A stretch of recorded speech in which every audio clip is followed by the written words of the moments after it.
제게 주어진 주제는 불확실한 세상입니다. 불확실한 세상. 예, 오늘은 세 가지죠. 불확실한 교회, 불확실한 세상, 불확실한 미래. 저에게는 이제 세상의 불확실함에 대한 메시지를 나누는 그런 중요한 또 태스크가 사명이 주어져 있는데, 저는 이 주제를 가장 잘 보여줄 수 있는 구절이 시편 12편이라고 확신하게 되었습니다. 그런데 시편 설교를 이제 나눔에 있어서 제가 솔직한 고백은 시편 설교는 저에게는 좀 어렵다라는 그런 고백을 드리고 싶어요. 설교는 하나님의 말씀을 들여다보고 그 말씀 속에 있는 내용을 잘 주해하고 이것을 또 우리 현대에 살아가는 사람들에게 중요한 포인트로 잘 정리해서 전달하고 또 적용하는 이제 그러한 일이라면, 시편은 사실은 노래잖아요. 노래. 시편은 이런 메시지라기보다는 노래로 되어 있기 때문에 시편에 나와 있는 내용을 이렇게 합시다 저렇게 합시다라는 메시지로 나눈다는 것이 사실은 어렵다라는 느낌을 저는 많이 받습니다. 시편은 노래를 하는 게 가장 좋을 것 같아요. 혹시 시편 12편으로 만들어진 곡이 있다면 함께 불렀으면 좋겠다라는 생각이 들기도 합니다. 있긴 있습니다, 사실은. 왜냐하면 많은 개혁교회들이 예배의 찬양으로 다른 찬송보다는 시편을 불러야 된다라고 하는 확신을 갖고 있는 교회들이 있기 때문에 150개의 시, 모든 시편의 시를 다 곡조를 붙여가지고 돌아가면서 이렇게 주일 예배 때마다 부르는 그런 교회들이 많이 있거든요. 어쨌든 뭐 현재는 그렇지 않지만 우리가 계속해서 시편을 노래하고 또 시편을 찬양으로 사모하는, 또 귀하게 여기는 그러한 마음이 있었으면 좋겠어요. 시편에는 여러 가지 종류의 시가 있는 것 여러분 아시죠? 물론 찬양시 또는 감사시가 많이 있습니다. 할렐루야라는 말이 시편에 많이 등장하는데 여호와를 찬양하라 라는 말이죠. 너무나 잘 아시죠? 지혜시도 있고요. 또 이스라엘의 역사를 읊어주면서 이스라엘의 죄와 하나님의 신실하심을 보여주는 역사시도 있습니다. 또 어떤 시가 있을까요? 왕을 칭송하는 시도 있습니다. 그리고 시편의 입장에서는 장차 오실 메시아에 대한 예고를 하는 그런 시들도 담겨져 있고요. 성전으로 올라가는 순례의 시도 있고요. 근데 굉장히 많은 시편의 시가 오늘 함께 읽은 이 시편 12편처럼 탄식 또는 탄원시라고 부를 수 있습니다. 탄식하는 시. 이 시편의 기자인 이 시인이 겪고 있는 시대 또는 세상의 상태를 생각하면서 마음속 깊은 곳에서부터 이렇게 나오는 한숨과 탄식, 이것을 기록해 놓은 그런 시라고 말할 수 있겠습니다. 1절에 이렇게 써 있죠. 경건한 자가 끊어지며 충실한 자들이 인생 중에서 없어지고 있다. 탄식할 노릇이죠. 마지막 8절에도 이런 말이 있습니다. 비열함이 인생 중에 높임을 받는 때다. 이 세상은 도리어 비열한 자들이 인생 중에서 고임을 받고 높임을 받는 그러한 시기에 우리가 살고 있다라고 시인은 말하고 있습니다. 이 세상은 하나님을 경외하고 하나님의 질서와 법에 따라 경건한 삶을 살고자 하는 마음을 지닌 자들에게 불확실한 시대다, 불확실한 세상이다, 이렇게 말할 수 있겠죠. 하나님의 질서가 정말 분명하게 드러나 있는 시도 있습니다. 시편 1편 같은 시입니다. 어떤 사람이 복 있는 사람이고 죄인의 결과는 어떨 것인지 너무나 분명하게 나와 있기 때문에 타협할 룸이 전혀 없죠. 반면에 시편 12편은 시편 1편과는 좀 대조되는 것은 굉장히 현실적으로 현 시대에 우리가 살고 있는 세상의 모습을, 이 불확실함을 드러내 보여주고 있다라는 것입니다. 정말 우리의 삶은 탄식할 만한 세상 속에서 살아내고 있는 삶입니다. 한 가지 굉장히 중요한 분별을 요구하는데요. 여러분, 탄식하는 것과 불평하는 것 또는 불만을 갖는 것과는 혼동하지 말아야 될 것입니다. 하나님께 불평하는 것, 이것은 하나님을 시험하는 일이라고 성경 말씀은 말씀하고 있습니다. 근데 하나님 앞에서 우리가 세상의 이 모습을 보면서 탄식하는 것은 불평이 아닙니다. 이것은 불만이 아니고 이것은 하나님의 마음을 도리어 우리가 함께 품어가는 일이다라고 표현할 수 있을 것 같아요. 하나님 앞에서 탄식하는 것이 이상한 것이 아니라 도리어 아름다운 것일 수 있다라는 것이죠. 여기에 대한 근거가 있나요? 예, 근거가 있다고 생각합니다. 여러분이 잘 아시는 로마서 8장 26절 말씀에 보면 오직 성령이 말할 수 없는 탄식으로 우리를 위하여 친히 간구하시느니라 이렇게 써 있어요.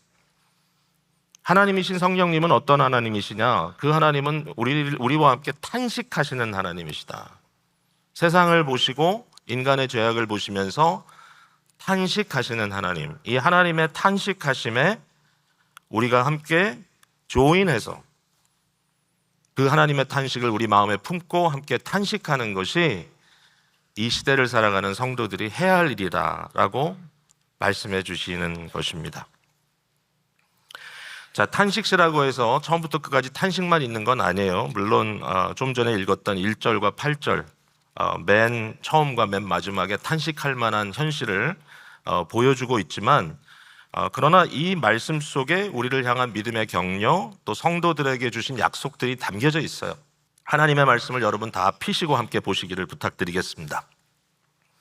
시편 12편에 나와 있는 내용을 우리가 전체를 다 볼 때 사실 다 음미를 해야 되잖아요. 말씀 속에 있는 쓴 것, 말씀 속에 있는 단 것. 저는 아침에 커피 한 잔을 내려서 마시고 하루를 시작하는 게 일상화되어 있고 그게 큰 즐거움입니다. 그래서 여러 종류의 커피를 집에 두면서 오늘은 무슨 커피를 마실까 또 이렇게 생각하면서 커피를 만들어 먹거든요. 그라인드해서. 근데 뭐 저는 커피의 전문가는 물론 아니고요. 뭐 그냥 재밌게 즐겁게 마시는 정도인데 어떤 분들과 이야기를 나누는데 이 커피를 마시는데도 노하우가 있더라고요, 정말. 그래서 이런 얘기를 최근에 들었어요. 일단은 커피를 너무 뜨겁게 만들면 안 된다. 또는 뜨겁게 마시면 안 된다. 저는 좀 뜨거운 게 좋거든요, 입에 자극이 오는 게. 근데 뜨겁게 마시면 안 된대요. 이유가 뭐냐면 뜨거운 액체가 입에 들어가는 순간 여러분의 혀가 약간 데이기 때문에 맛의 감각이 그 순간에 잠깐 사라질 수 있기 때문에 사실은 그냥 커피를 들이키는 거지 커피를 음미하는 게 아니다 이렇게 얘기를 하시더라고요. 그 다음에 커피를 마실 때 이렇게 많은 양을 동시에 확 들이키면 안 된다. 그것은 쏟아붓는 거지 마시는 게 아니다. 그래가지고 아주 좋은 어드바이를 주셨어요. 뭐냐면은 커피잔을 머그잔을 쓰지 말고 꼭 찻잔을 쓰라. 그래서 바깥으로 이렇게 잔이 펼쳐 있는 거 있잖아요. 그러면 그렇게 커피를 약간씩 마시면 이게 흘러 들어가서 앞부분에서부터 혀 뒤까지 쭉 적셔 나간다는 거죠. 여러분 아시죠? 단맛과 신맛은 앞부분에 이렇게 더 많이 있고 쓴맛은 뒤에 있고. 무슨 얘기 하나 그러시는 분들도 계시네요. 제가 왜 귀한 시간에 커피 얘기를 하나. 근데 어쨌든 제가 한번 얼마 전에 사실 그래서 해봤어요. 그래서 요즘 제가 잔을 바꿨는데 정말 이전에 몰랐던 커피 맛이 똑같은 커피인데 앞뒤로 느껴지더라고요. 하나님의 말씀도 그와 같은 참 맛이 있다. 오늘 시편 12편 여러분 같이 보시면서 저와 함께 주어진 시간에 좀 내용을 살펴봤으면 좋겠어요. 자, 12편 맨 위에 보면 여기 표제가 나오죠. 타이틀이 뭐라고 써 있습니까? 다윗의 시 인도자를 따라 8째 줄에 맞춘 노래. 좀 무의미해 보이지 않습니까? 물론 다윗의 시라는 것은 여러분이 잘 아는 다윗과 연결되니까 좋은데, 자, 이러한 타이틀이 여러분 아시죠? 이 타이틀은 원래 시편 150개의 시가 하나의 시편으로 편집되는 그 원본에 들어가 있던 내용이에요, 이게. 그러니까 사실은 본문과 함께 다뤄져야 돼요. 우리가 이제 이걸 그렇게 생각을 안 하고 많은 경우에 그냥 지나가는데, 사실은 이것은 굉장히 중요한 이 시를 이해할 수 있는 클루다, 이렇게 볼 수 있을 겁니다. 다윗이라고 하는 뮤지션, 다윗이라고 하는 시인이 이 시를 썼고 아마도 곡조를 붙였고 이것을 불렀을 것이다, 또 백성들과 함께 부르도록 했을 것이다 라는 생각을 해보면 굉장히 좀 가슴이 뛰죠.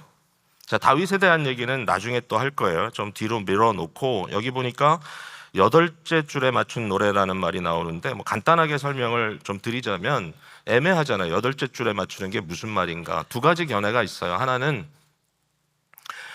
줄이 8개로 되어 있는 팔현금이라고 부를 수 있는 이 악기를 가지고 반주하면서 회중이 불렀던 곡이 아니겠느냐, 뭐 이런 견해가 있는데, 그것보다 좀 더 좋은 그런 견해라면 여기에 8째 음이라고 써 있는 이 단어를 좀 다르게 이해하면 좋겠다라는 겁니다.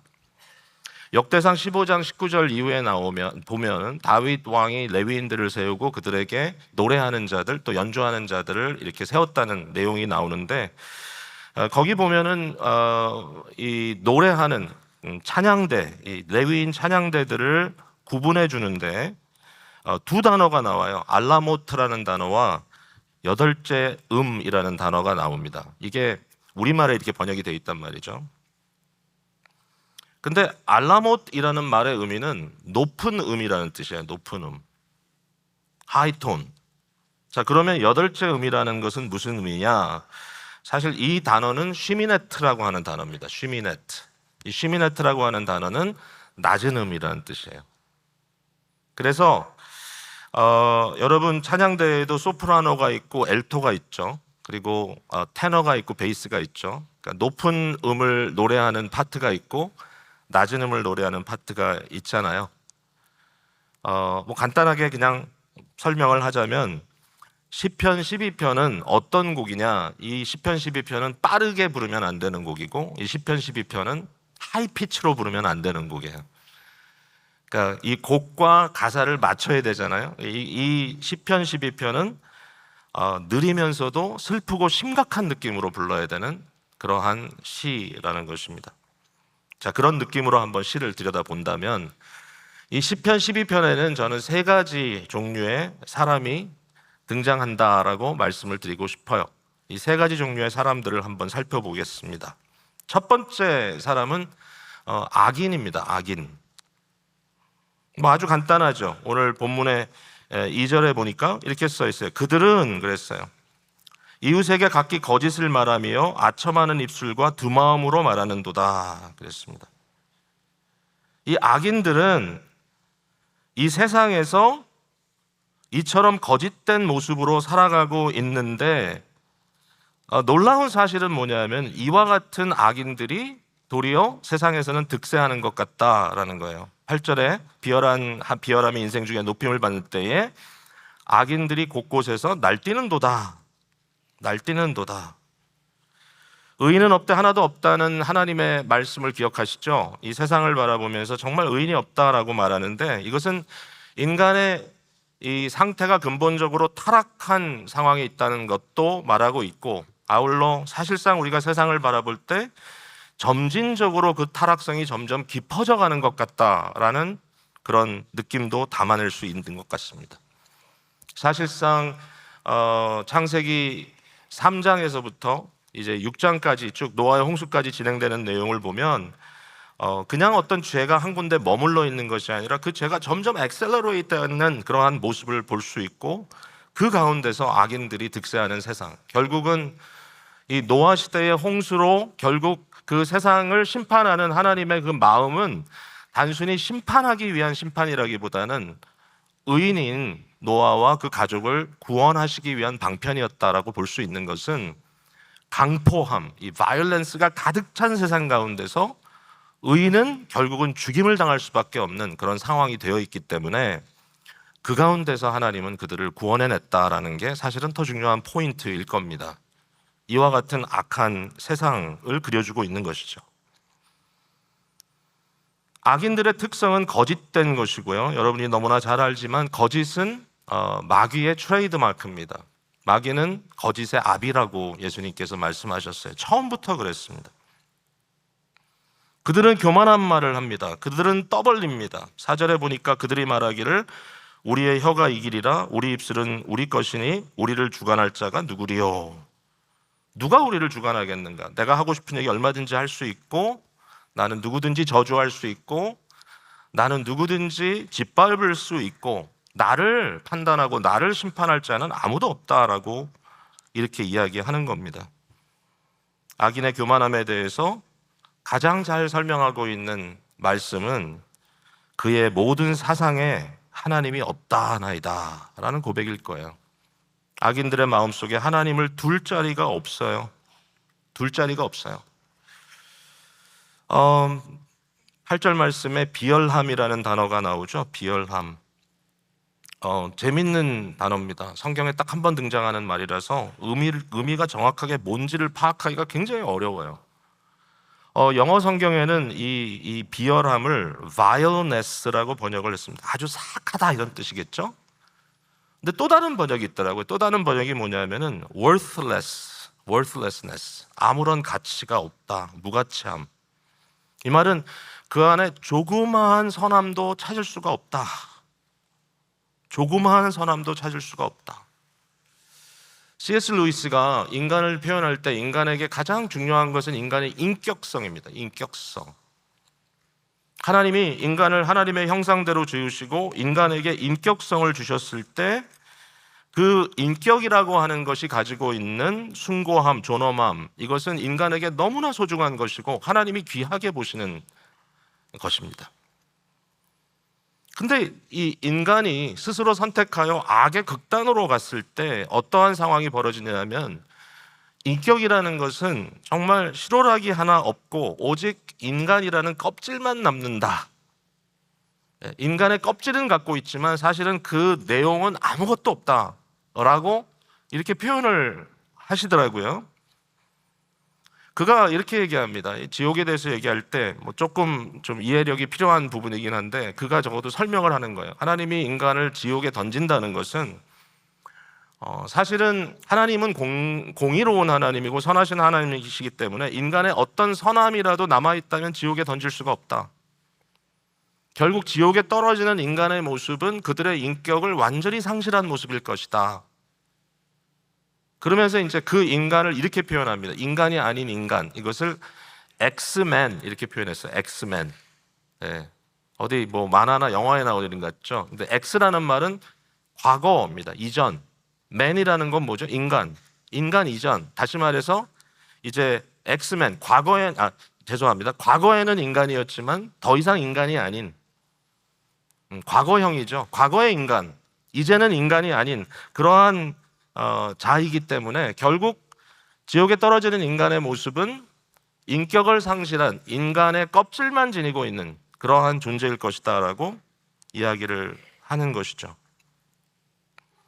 말할 수 없는 인간의 가벼움, 하나님이 묵직하게 만들어주신 하나님의 형상을 상실하고 완전히 껍질만 남아있는 인격을 상실한 인간, 비열하고 잔인하고 교만하고 정말 이런 모습으로 세상을 스스로 호령하는 것처럼 하지만 그러나 더 이상 인간이라고 부를 수 없는 그들을 이 생각이 갑자기 들었어요.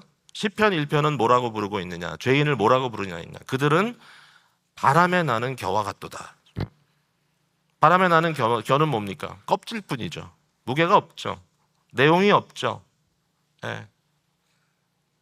그런데 안타까운 것은 뭐냐면 오늘 이 시대가 이런 비열함이 도리어 멋있어 보이고 뭔가 있어 보이는 시대라는 겁니다. 이런 사람들이 곳곳에서 날뛰고 있는 시대. 근데 이게 이제 성도들에게 요구되는 겁니다. 가치 측정입니다. 이런 비열함과 이러한 잔인함들은 사실상 인간의 어떤 그런 인간으로서의 관점에서는 가볍고 무가치한 것으로 보여야 되고 도리어 가난하고 눌려있고 마음 상한 것 같지만 주님을 경외하는 자들의 모습이 묵직하고 의미가 있어 보여야 되는 것. 이게 성도들이 가져야 할 너무나 중요한 눈이고 세계관이라는 것이죠. 자, 두 번째 종류의 인간으로 한번 가보겠습니다. 두 번째 종류의 인간은 가련한 자라고 표현되어 있습니다. 가련한 자, 가련하다. 5절에 말씀되어 있죠. 여호와의 말씀에 가련한 자들의 눌림과 궁핍한 자들의 탄식으로 말미암아 이렇게 써 있어요. 이 가련한 자라는 표현이 성경에 굉장히 많이 나와요. 그리고 이게 성도를 표현하는 하나님의 백성을 또는 결국 악한 세상에서 남은 자들을 표현하는 굉장히 중요한 단어로 등장을 합니다. Needy ones, the needy, 가련한 자. 시편 앞으로 가서 시편에 보면은 이 가련한 자라는 말이 굉장히 많이 등장을 합니다. 시편 2절에 악한 자가 교만하여 가련한 자를 심히 압박한다. 8절에 가니까 은밀한 곳에서 무죄한 자를 죽이며 그의 눈은 가련한 자를 엿본다. 악한 자들이 그렇다는 것이죠. 9절에 가니까 저들은 은밀한 곳에 엎드려 가련한 자를 잡으려고 기다린다. 자기 그물을 끌어당겨 가련한 자를 잡는다. 계속 나와요. 그의 포악함으로 말미암아 가련한 자를 넘어뜨린다.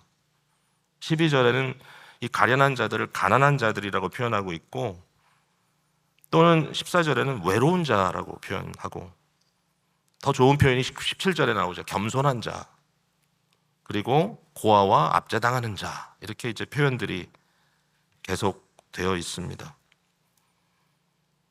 가련한 자는 누굽니까? 가련한 자는 한마디로 이 세상에, 이 비열한 세상에, 이 불확실한 세상 속에서 억압당하고 억눌리고 낮아진 자들이에요. 왜 그렇습니까? 우선 이들은 피해자인 것이죠. 피해자. 여러분, 이 세상에는 분명히 가해자가 있습니다. 우리 죄인이기 때문에 남을 해할 수 있습니다. 우리의 죄가. 그런데 모든 사람이 죄인이기 때문에 남들의 죄 때문에 우리가 피해를 입을 수도 있습니다. 그래서 가해자가 있습니다. 빅팀이란 말이죠. 죄의 빅팀.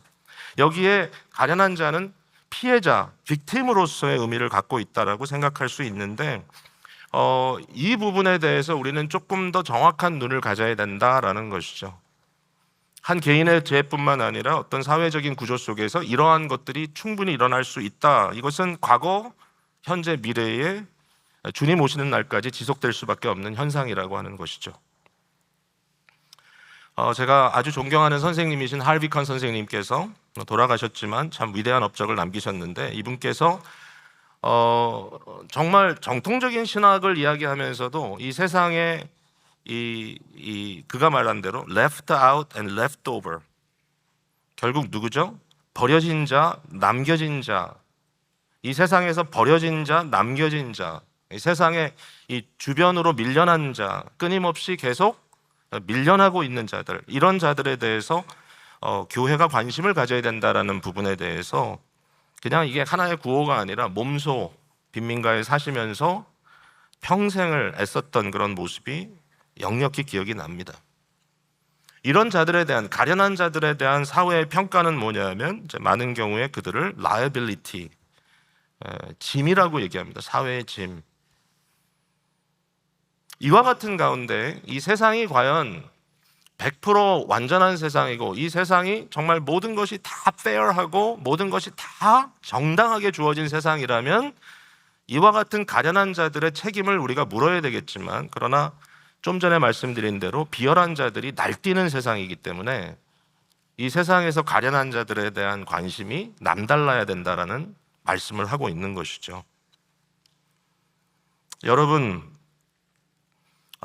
인격보다 물질이 중요하고 인격보다 쾌락이 중요한 시대.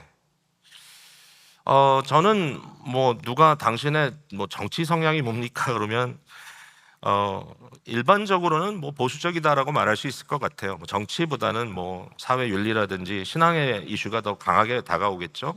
근데 소위 말하는 이제 사회적, 경제적, 정치적 보수주의자들이 좀 주의해야 될 것이 있다라는 생각을 스스로 해요. 제가 스스로. 왜냐하면은 약간 어떤 경향을 갖고 있냐면은 가진 자, 능력 있는 자, 힘 있는 자들이 우선돼야 된다라고 하는 그러한 경향을 갖고 있어요. 자, 제가 무슨 경제적인 이론을 이야기하는 건 아닙니다. 물론 그런 이론도 있습니다. 부자가 더 부자가 돼야 떨어지는 게 있어서 가난한 사람도 더 잘 살 수 있다. 그게 하나의 방법론이 될 수 있고 그건 경제학자들에게 맡기겠지만 그러나 가치관이 돼서는 안 된다는 생각을 합니다. 가치관. 예. 내가 편하게 즐기는데 도움이 되지 않는 자들은 치워버리겠다. 그들이 없으면 좋겠다. 우리끼리 즐기는데 저들은 방해거리가 된다. 여러분, 이 말이 너무 말도 안 되게 들릴 수 있지만요. 사실은 우리가 배제하는데 굉장히 익숙한 존재들이기 때문에 교회 공동체도 사실은 우리의 소그룹도 어떨 때는 저 사람은 안 들어오면 좋은데 라는 생각을 할 때가 있어요. 최근에 제가 우리 교우에게 들은 얘기가 아무개는 골프 그 썸에도 잘 껴주지 않는다 이런 얘기를 들은 적이 있어요. 뭐 자기 잘못도 있겠지만 우리는 분명히 배제하는 데 익숙한 사람들이구나 라는 생각을 하게 됩니다. 예전에 그 이스턴 유니버시티라고 제가 살고 있는 지역에 있는 대학교인데 자그마한 기독교 대학교인데 이스턴 유니버시티에서 사회학을 가르치던 토니 캄폴로라고 불렀는데 그 교수님이 계셨던 그 시절이 있었습니다.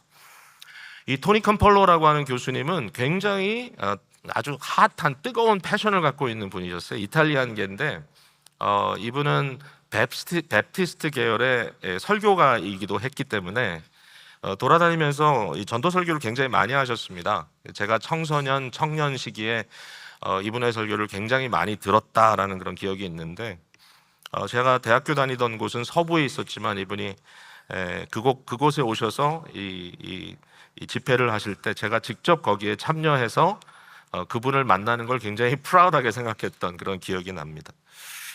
그게 중요한 건 아닌데 이분이 한 이야기가 머릿속에 계속 남아있는 게 있어요.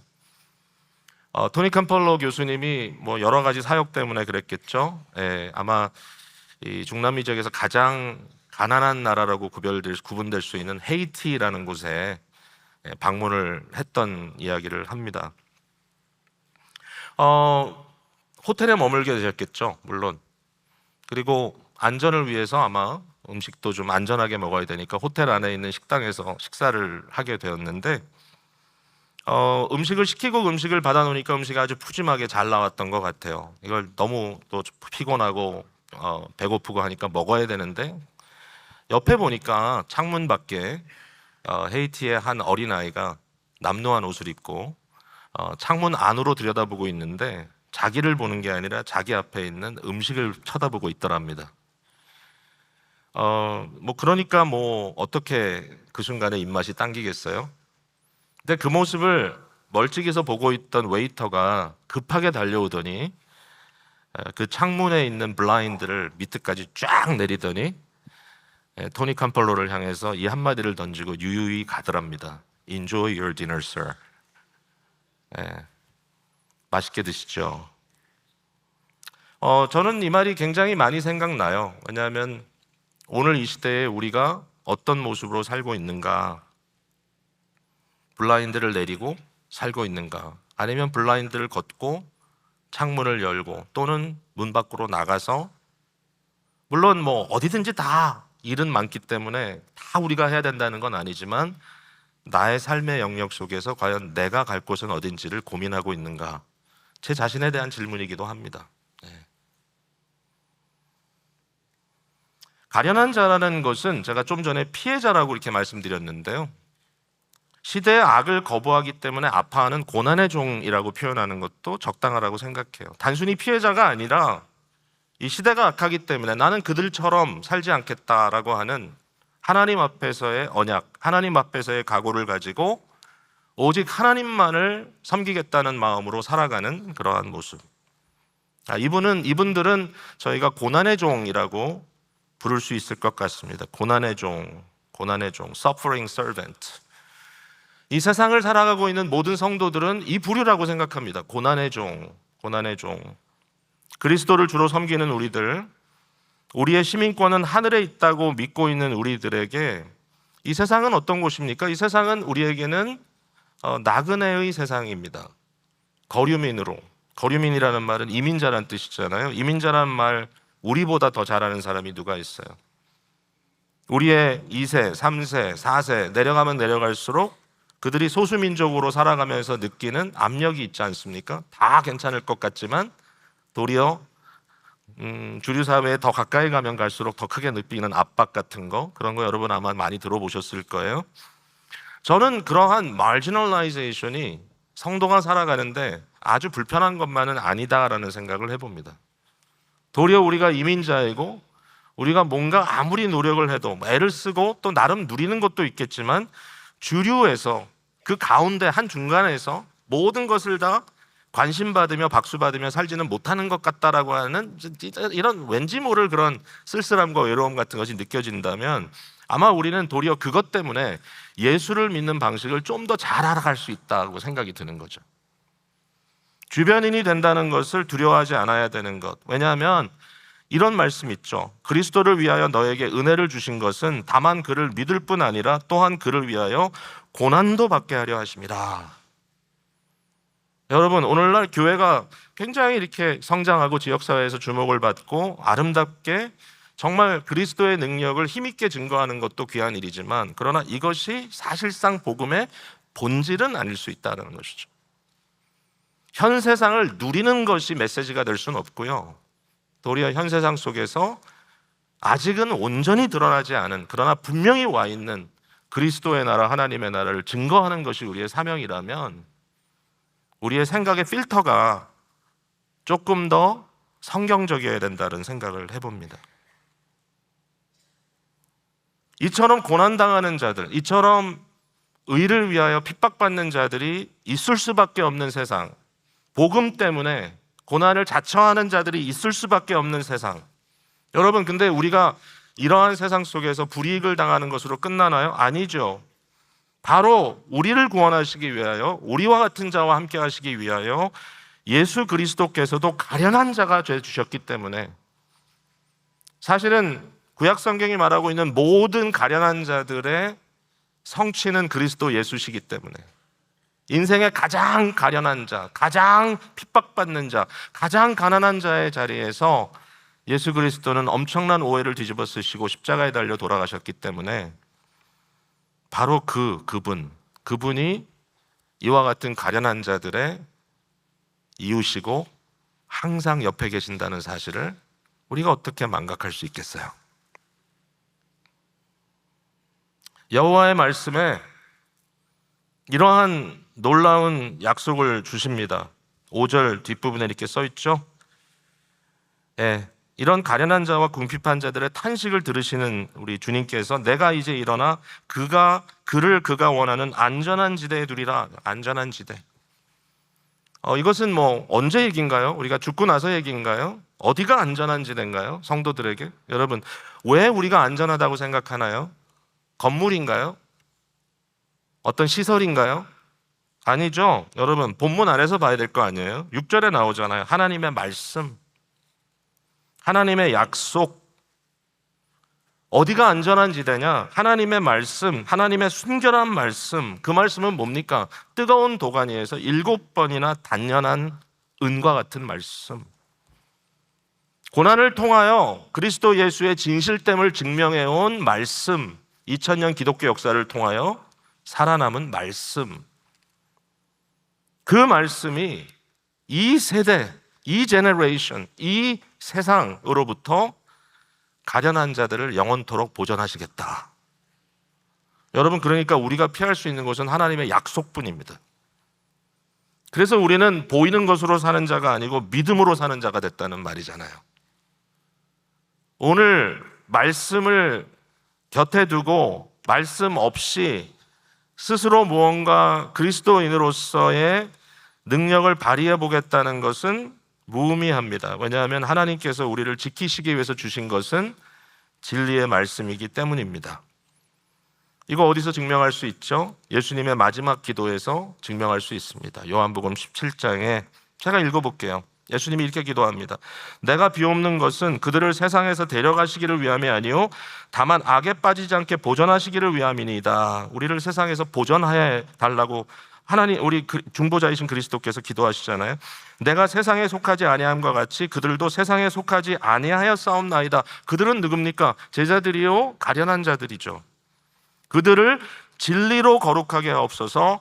하나님의 말씀은 진리니이다. 오직 하나님의 말씀의 진리, 이 진리인 말씀, 하나님의 말씀만이 그들을 지키고 보존해 줄 수 있는 겁니다. 그들이 그 말씀을 마음에 품고 그리스도와 함께 이 시대의 삶을, 주어진 삶을 감당케 해 주십시오라고 우리 주님께서 우리를 위하여 기도해 주신 겁니다. 자, 이제 시간이 많이 가서 마지막으로 가야 되겠습니다. 세 번째 인물이 있어요, 본문에. 누굴까요? 제가 사실은 시작할 때 이 앞에 나와 있는 타이틀을 언급한 것은 다윗이라는 사람을 꼭 제가 언급하고 싶었기 때문입니다. 다윗의 시잖아요. 세 번째 인물은 다윗입니다. 다윗은 누구죠? 이 시를 쓰고 이 시를 읊었을 그 처음 순간에 다윗이 어떤 자리에 있었는지는 확실치가 않아요. 그는 물론 일찍 왕으로 부름을 받고 기름 부음을 받았지만 그러나 그가 왕이 되기까지는 상당한 시간이 걸렸습니다. 그 이전에 그는 생명을 위협받는 가련한 자로 살았습니다. 그러나 그는 이 찬송을 통하여, 이 곡을 통해서 뭐라고 얘기합니까? 그는 하나님을 경외하는 자, 충실한 자들에 대해서 아끼는 마음으로 그들을 마음속에 품고 아마 자기 자신도 그들 중에 포함되어 있기를 간곡히 원했겠죠. 인생 중에서 이들이 지금 끊어지고 이들이 어려움을 겪고 있다는 사실을 지금 슬퍼하고 또 탄식하고 있었다는 것이죠. 경건한 자, 충실한 자, 이와 같은 자들이 되고자 하는 마음.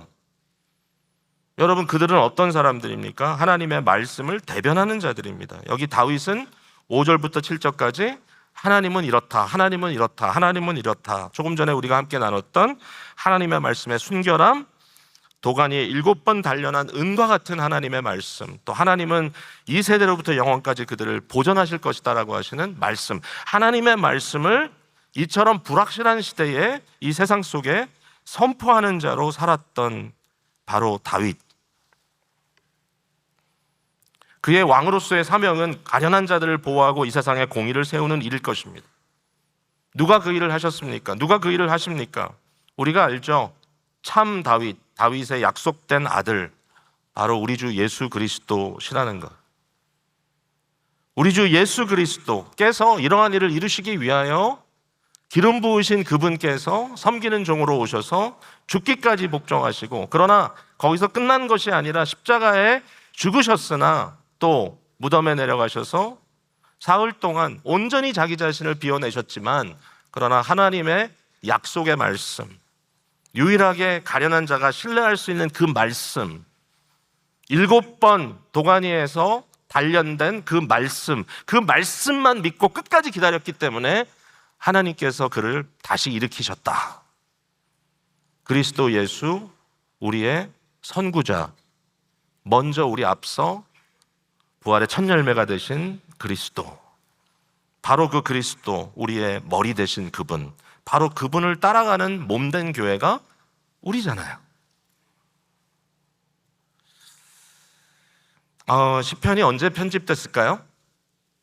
시편이 편집된 것을 이제 대부분 학자들은 역대기하고 비슷한 시기로 봅니다. 그건 언제냐면 이제 바벨론 포로기 70년이 끝난 이후로 보는 것이 일반적인데요. 저는 나쁘지 않다고 생각해요. 그 시대적인 어떤 특징이. 왜냐하면은 다윗이 썼지만, 이게 원본이지만, 그러나 이것을 편집하고 있는 그 시대, 포로기에서 돌아온 그 초라한 유다 동족, 그 공동체, 그들이 이것을 보면서 뭘 생각했겠어요? 이미 500년 전 일이지만, 그러나 다윗 왕의 그 화려했던 시대를 기억할 것입니다. 다윗 왕을 마음으로 아주 흠모했겠죠. 그러나 그게 끝이 아니라 하나님께서 약속하신 다윗의 참 아들이 오실 것을 고대하면서 이 시편에 편집하며 노래 불렀을 것입니다. 그들이 노래하던 그리스도가 오셨습니다. 우리는 어떤 자리에 있죠? 저는 비슷하다고 생각해요. 이미 오신 그리스도. 마치 저들이 과거에 다윗을 돌아보듯이 그것보다 훨씬 더 위대하신 그리스도, 온전하신 그리스도가 오셨던 2000년 전의 그 사건, 그러나 아직도 다시 오실 그리스도를 기다리고 있는 오늘 이 순간, 이 세상을 바라보면서 여전히 불확실한 세상이다. 이 불확실한 세상 속에서 과연 우리는 어떻게 살아야 될까? 고민하는 성도들의 모습. 이미 오신 그리스도, 그러나 아직 다시 오시지 않은 그리스도를 기대하면서 그러나 그리스도의 사람들로서 이 세상을 살아내는 우리의 사명을 말하고 있는 것이겠죠. 자, 말씀을 맺겠습니다. 자, 그러면 이 시편을 어떻게 우리가 적용할 수 있을까? 저는 두 가지를 그냥 생각해 봤어요. 하나는 성도 여러분, 우리 주님께서는 저와 여러분을 탄식의 삶으로 초대하신다라는 생각이 들어요. 탄식의 삶으로. 성령과 함께 이 세상을 위하여 탄식하는 사람들. 그냥 즐겁게 재밌게 세상과 아무런 저항을 느끼지 않고 살아가는 삶이 아니라 왠지 몰라도 결이 다르고 왠지 몰라도 갭이 있고 왠지 몰라도 마음의 불편함을 느낄 수밖에 없는 이 세상이 아닌 다른 세상을 위하여 창조받은 자들로서 끊임없이 그 세상이 존재한다는 것을 증거해야 되는 자들로서 이 세상을 향하여 지금 살고 있는 이 순간에 여전히 우리 마음속에 있을 수밖에 없는 이 탄식을 공유하는 사람들. 이 예배는 종말의 경험이기 때문에 영광스럽지만 그러나 세상을 바라보면서 우리의 삶의 현장을 바라보면서 또 우리가 파송되어 가야 할 그곳을 바라보면서 그리스도의 탄식을 마음에 품고 사는 사람들. 지난번 코스타 집회 참석하게 됐는데 제가 제일 큰 수확은 북한 평양에 있는 평양의대에서 교수를 하고 계신 분을 만났다는 것입니다. 저는 좀 뜻밖이었어요. 아니, 지금도 그게 가능합니까? 이분이 하는 말이 바로 지난 학기 가르치고 나왔습니다. 아니, 어떻게 그게 가능하시죠? 알고 봤더니 이분은 너무너무 흥미롭고 재밌게도 북한도 갔다 오실 수 있고 또 이분의 사역이 완전히 이렇게 노출되어 있기 때문에 우리 대한민국도 얼마든지 가시면서 또 중요한 일들을 하고 또 사람들을 만난다 그러셔요. 그러나 자기가 지켜야 될 부분이 있겠죠. 알고 봤더니 이분은 파이니어라고 하는 선교회 소속이었고 이 선교회의 특징은 이 접근하기가 어려운 지역에 있는 선교사들을 파송하고 그들을 지원하는 그러한 회니까 굉장히 흥미로웠어요. 근데 저는 솔직히 질문했습니다. 아니, 북한에 들어가서 무슨 선교가 가능하겠냐? 당신이 가서 할 수 있는 일이 뭐냐? 학생들을 가르치는 것 외에. 이분이 두 가지를 얘기하더라고요. 하나는 뭐냐면 북한에 계신 분들도 자기가 크리스찬인 것을 압니다 그래요. 크리스찬에 대한 여러 가지 반감, 또 크리스찬과 미국이란 나라를 하나로 동일시하는 그들의 이 머릿속에 있는 이러한 역사의식 때문에 굉장히 크리스찬들이 뭔지 몰라도 아주 이상한 사람처럼 비춰지지만 그 안에서 아주 정상적이고 뿐만 아니라 정말 그들을 품고 사랑하는 크리스찬의 모습을 보여주는 것 자체가 너무 중요하다고 생각한다, 이렇게 얘기를 합니다. 깜짝 놀랐어요. 이분이 봉숙교회를 매주일 참석한대요. 거기 계시는 동안에. 거기 가면 복음이 들립니까? 이전엔 되게 어려웠는데 지금 젊은 목사가 시작을 했는데 요즘은 놀라울 정도로 예수님 얘기를 많이 합니다. 깜짝 놀랐어요, 이런 게 다. 근데 그분이 두 번째 이유를 설명하더라고요. 물론 그렇다 할지라도 내가 가서 그 북한에서 자유롭게 예수님 얘기를 할 수는 없지만, 사실상 사람들에게 만나서 전도할 수 없지만, 그러나 지금은 이 어두운 땅에서 내가 할 수 있는 것은 그들을 위하여 탄식하는 것입니다. 그 땅에서. 결국 그 땅에서 그들을 위하여 탄식하고 눈물을 흘리고 그들을 위하여 함께 고난의 자리에 처하는 것이, 장차는 더 좋은 위대한 길들이 열리기를 바라지만 현재 소수인 나 같은 사람에게 주어진 업무일 것 같습니다 라고 얘기를 하셨을 때 여전히 이것이 저에게는 굉장히 불확실한 것 같이 느껴졌지만, 그러나 그리스도와 함께 탄식하는 삶으로 부름받았다는 사실에 대해서는 긍정할 수밖에 없었습니다. 탄식의 삶으로 여러분을 초대합니다.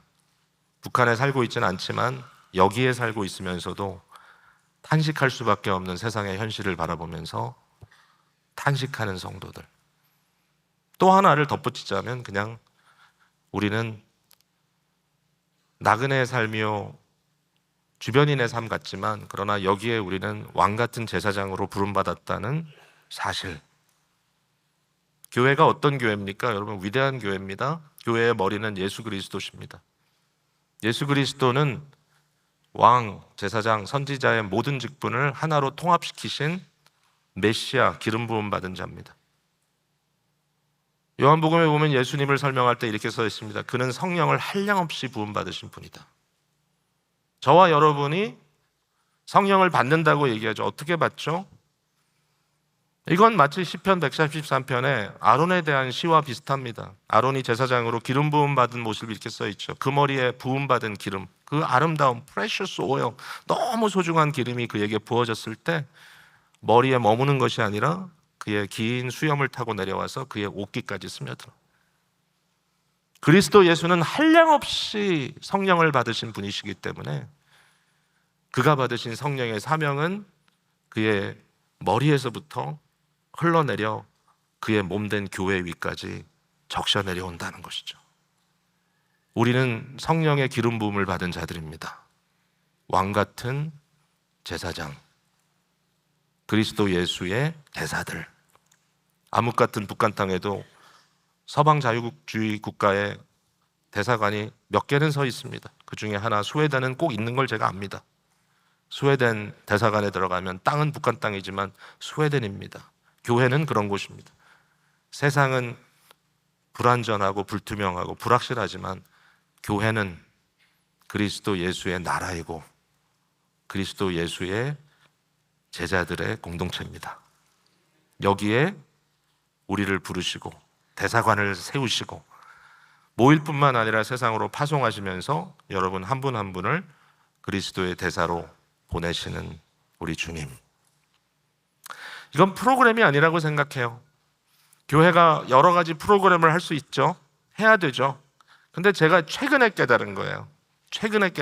저는 사실은 많은 참 훌륭한 목회자처럼 상상력이 뛰어나지도 않고 마음속에 어떤 그런 여러 가지 프로그램에 대한 기발한 아이들이 없어서 교회를 많은 프로그램, 좋은 그런 일들로 잘 섬기지를 못하는 것 같아요. 그런데 얼마 전부터 알게 됐어요. 성도님들이 그걸 필요로 하지 않는다는 걸. 물론 필요한 부분도 있지만 다 모든 것이 글로 돌아가지 않는다는 것. 교회에서 이래라 저래라 하지 않아도 가장 최근에 알게 된 것은 한 아내를 널싱홈에 나이가 아직 많지 않은데 굉장히 중병을 얻어서 아내를 널싱홈에 모시고 계시는 남편분과 이야기를 나눌 때 너무 안타까운 일이거든요, 사실은. 근데 그분이 교회 한 젊은 청년 이야기를 하면서 그 자매가 매주 일주일에 한 번씩 꼭 와서 한 2시간씩 시간을 보내고 간다, 널싱홈에서. 못 올 때는 남편에게 전화를 해서 이번 주는 제가 좀 특별한 일이어서 못 갑니다, 죄송합니다. 이유를 모르겠어요, 제가. 왜 교회 젊은 주부가 일주일에 그 2시간을 내서 왜 그 자리에 가서 그분을 위해서 성경을 읽어주고 찬송을 불러주는지 이해를 못하겠어요. 너무 뜻밖의 분이었어요, 솔직히. 근데 그 얘기를 듣는 순간에 제 마음이 너무 뜨거워졌어요. 아, 그렇구나. 하나님의 그리스도의 대사로, 그리스도의 사람으로 부름받은 자들은 겉으로 보이는 동원이 돼서가 아니라 그들의 삶의 자리에서 어떻게 하면 내가 스며들어갈 수 있을까? 그냥 기도하는 중에 주께서 가라 하시면 가는구나. 사랑하는 성도 여러분, 오늘도 주님께서 우리를 부르십니다. 그리고 이 불확실한 세상에서 그러나 믿음으로 오직 감당하시는 주의 성도님들 되시기를 주님의 이름으로 축복을 드립니다.